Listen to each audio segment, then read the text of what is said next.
तेरा फ्राइडे कैसा था? बहुत बोरिंग। यार मेरा भी इतना कुछ खास नहीं था।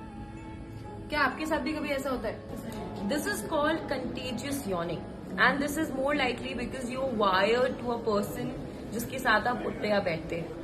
रिसर्चर्स की माने तो ये बेसिकली एम्पैथी होती है। जब वो यॉन करना शुरू करते हैं तो आपका जो ब्रेन है वो मिरर न्यूरॉन्स को ट्रिगर करता है, जिसकी वजह से किसी और के यॉन करने से आप ऑटोमेटिकली यॉन करना स्टार्ट कर देते हैं। I am not a mind reader, पर ये पूरी रील देखते देखते आपने कम से कम एक बार तो यॉन किया है, और अगर ऐसा किया है तो लाइक बटन को प्रेस करना ना भूलें।